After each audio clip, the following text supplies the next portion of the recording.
Shalom à tous, je vous salue au nom tout-puissant de Jésus-Christ de Nazareth. J'aimerais exhorter un frère ou une sœur sur quelque chose de très très important concernant notre vie ici sur terre. Bien-aimés, j'aimerais que vous sachiez qu'il y a une différence entre avoir un échec et être un échec. Il y a une différence entre avoir un échec et être un échec. Ce n'est pas parce que vous avez connu un échec ou même plusieurs échecs que vous êtes un échec ou alors que votre vie est un échec. Bien-aimé, un échec est juste un événement. Il ne définit jamais votre identité. Même dans la Bible, nous voyons certaines situations qui n'ont pas produit le résultat que Dieu désirait initialement. Les anges se sont rebellés contre Dieu. Un tiers des anges se sont rebellés contre Dieu. Ce n'était pas ce que Dieu désirait initialement, mais c'est arrivé.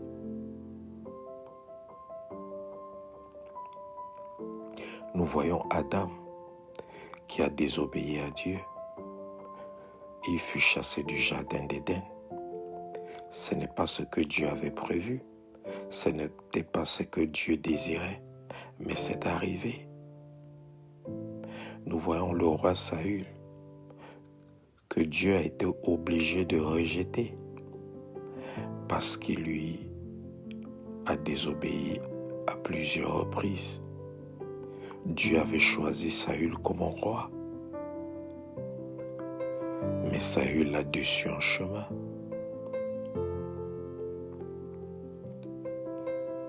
Nous voyons l'ancienne alliance qui a révélé les limites du cœur de l'homme.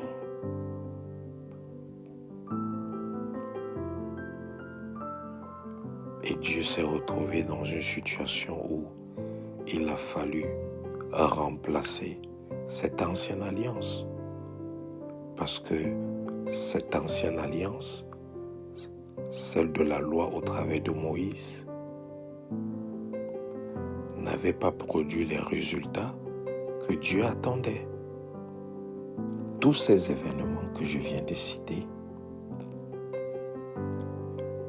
qui ont produit des résultats que Dieu ne désirait pas initialement,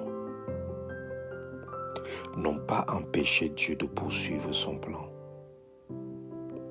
Au contraire, à chaque fois qu'une situation semblait compromise, Dieu a manifesté sa souveraineté en ouvrant un chemin meilleur.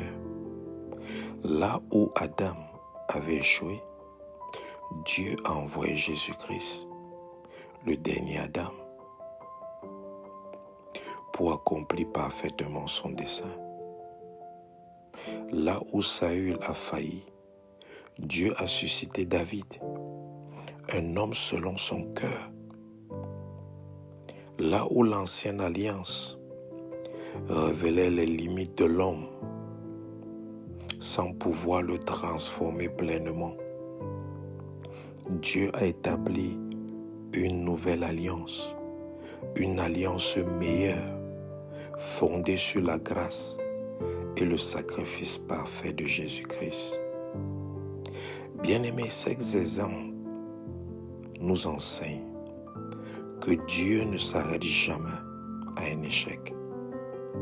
Il ne gaspille aucune expérience, mais transforme chaque difficulté en une occasion de révéler sa sagesse, sa grâce, un plan encore plus glorieux. Si Dieu lui-même agit ainsi, pourquoi devrions-nous laisser nos propres échecs déterminer notre identité ou nous empêcher d'avancer? Les échecs ne sont pas la fin de l'histoire. Entre les mains de Dieu, les échecs deviennent souvent le point de départ d'une nouvelle œuvre ou d'une œuvre plus grande. Donc, bien-aimés, adoptons la mentalité de Dieu, celui-là qui nous a créés à son image et à sa ressemblance. Au lieu de nous culpabiliser, de nous décourager à cause de nos échecs, apprenons-en les leçons, corrigeons ce qui doit l'être et avançons davantage avec la sagesse. La parole de Dieu nous dit dans le livre de Proverbes, chapitre 24, verset 16, « Car le juste tombe 7 fois, et il se relève. » Dieu ne regarde pas seulement nos chutes, il regarde aussi notre capacité à nous relever. L'apôtre Paul a déclaré également dans Philippiens, chapitre 3, du verset 13 au verset 14, « Oubliant ce qui est en arrière et me portant vers ce qui est en avant, je cours vers le but. » Et encore, dans 2 Corinthiens, chapitre 4, versets 8 à 9, Paul dit, « Nous sommes pressés de toute manière, mais non réduits à l'extrémité, dans la détresse, mais non dans le désespoir, abattus, mais non perdus. » La Bible nous enseigne, bien-aimés, que Dieu est capable de faire concourir même nos difficultés à notre bien. Et c'est ce que Romains chapitre 8, verset 28 nous dit. Nous savons du reste que toute chose concourt au bien de ceux qui aiment Dieu. Donc, les échecs ne sont pas une destination pour les enfants de Dieu. Mais les échecs pour les enfants de Dieu sont une école.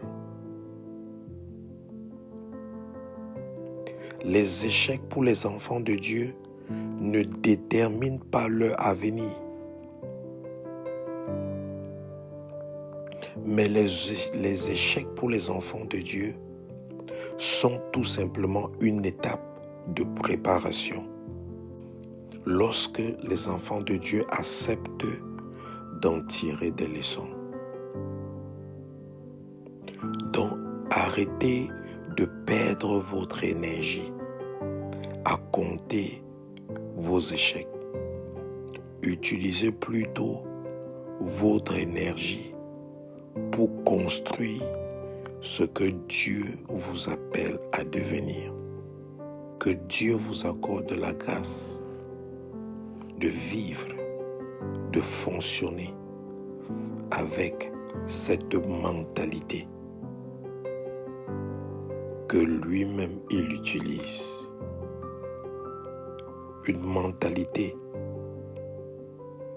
qui l'amène à ne pas compter ses échecs,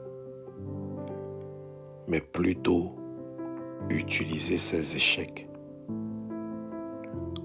comme une opportunité, une occasion d'en tirer des leçons